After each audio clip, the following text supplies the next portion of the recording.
بسم اللہ الرحمن الرحیم. میں ہارون رشید ہوں. آج ایک صاحب نے پوچھا، جو مختصر سا ویلا کیا تھا اس پہ تبصرہ کرتے ہوئے انہوں نے پوچھا کہ آپ اس قدر مغموم کیوں نظر آتے ہیں؟ 52 برس ہوتے ہیں، یہی ایام تھے. جماعت اسلامی کے بانی سید ابوالعلا مودودی سے، امیر جماعت اسلامی کی حیثیت سے ان کا آخری انٹرویو لکھنے کا شرف مجھے حاصل ہوا. سوالات میں نے نہیں کیے، ہمارے مرحوم چیف ایڈیٹر مصطفیٰ صادق نے کیے تھے، مگر اسے لکھا ہے اس ناچیز نے. ان سے پوچھا گیا کہ آپ کی زندگی کا سب سے زیادہ مسرت انگیز لمحہ کون سا تھا اور سب سے زیادہ غم انگیز ساعت کون سی تھی؟ انہوں نے کہا آپ جانتے ہیں میں جلدی خوش ہونے اور جلدی غمزدہ ہونے والا آدمی نہیں ہوں. ان سے پوچھا گیا کہ مشرقی پاکستان میں ان کے جلسے پر جب عوامی لیگ کے غنڈوں نے حملہ کیا تو کیا اس کے بعد وہ بہت غمزدہ نہیں تھے؟ بظاہر تو ایسا ہی نظر آتا تھا. اور جب آپ لاہور کے ہوائی اڈے پر اترے تو ہمارے رپورٹر نے خبر دی کہ وہ دل شکستہ اور غمزدہ تھے. تو میری طرف انہوں نے اشارہ کیا.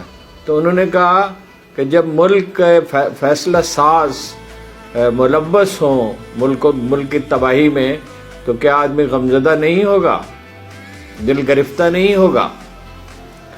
تو بھائی اس وقت جو صورتحال ہے، یعنی باڑھ ہی کھیت کو کھا رہی ہے، اور ایسی خبریں ہم سنتے ہیں اور ایسے تجزیے سنتے ہیں کہ آدمی حیرت زدہ رہ جاتا ہے.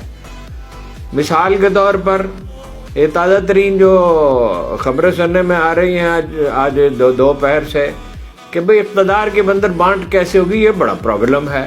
مولانا فضل الرحمان صدر بننا چاہتے ہیں، صاحبزادے کو وزیر اعلیٰ بنانا چاہتے ہیں. زرداری صاحب خود صدر بننا چاہتے ہیں، صاحبزادے کو وزیر اعظم بنانا چاہتے ہیں، صاحبزادی آصفہ کو سندھ کا وزیر اعلیٰ بنانا چاہتے ہیں. نواز شریف صاحب خود وزیر اعظم بننا چاہتے ہیں، صاحبزادی مریم نواز کو وزیر اعلیٰ بنانا چاہتے ہیں. شہباز شریف جو بہت فیورٹ ہیں، ظاہر ہے کہ وہ ہر ایک کے ساتھ ہر طرح کے حالات میں چل سکتے ہیں. حتیٰ کہ بلاول نے کہہ دیا کہ پیپلز پارٹی سے زیادہ نون لیگ سے زیادہ پیپلز پارٹی کے وزیر اعظم ہیں جب انہیں پیسے مل گئے سندھ کے لیے. تو وہ بھی اپنا بڑے پر امید ہیں، اور وہ اگر ان کا بس چلے وہ اپنا خود وزیر اعظم بننا چاہتے ہیں، صاحبزادے کو وزیر اعلیٰ بنانا چاہتے ہیں. ایک دفعہ انہوں نے تعویذ بھی لیا تھا 10,000 روپے لے کے، بہت پرانی بات ہے، 25-30 برس پرانی بات ہے. اور وہ اس بیچارے کو اٹھا لیا گیا تھا. اس نے کہا میرا کیا قصور ہے، وہ آئے تھے وزیر اعظم بننا چاہتے تھے، تعویذ تو نے کمال دکھایا، آخرکار وہ بنے گئے اگرچہ کچھ بھی حاصل نہ ہوا. دیکھے ہیں بہت ہم نے ہنگام محبت کے، آغاز بھی رسوائی انجام بھی رسوائی. ایک آدمی قائد اعظم کے بعد ایسا نہیں ہے. لیاقت علی خان تو خیر شہید ہو گئے، جو آبرو مندی کے ساتھ اقتدار سے رخصت ہوا ہو. پھر بھی یہ ایسی عجیب چیز ہے کہ لوگ اس کے پیچھے دیوانے ہوئے پھرتے ہیں. یہ غلبے کی جو انسانی جبلت ہے، یہ اس طرح آدمی کو پامال کرتی ہے، اس کی قوت فیصلہ کو برباد کرتی ہے کہ وہ ہر چیز بھول جاتا ہے.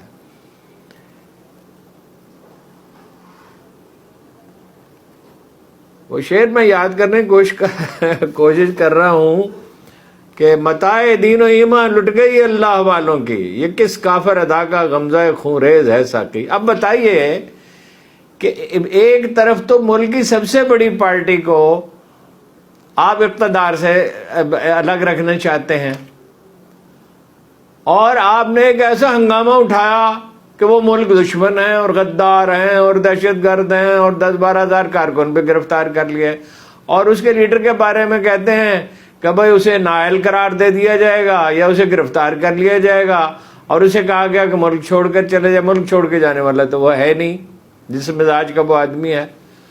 تو دوسری طرف یہ ہے کہ جو باقی بچے ووٹ ہیں جو 20 سے 30% کے درمیان ہیں، اور وہ ظاہر ہے بٹیں گے تو جو جیتنے والی پارٹی ہے اس کے حصے میں 8-9% سے زیادہ ووٹ نہیں آئیں گے. وہ حکومت بنانا چاہتے ہیں.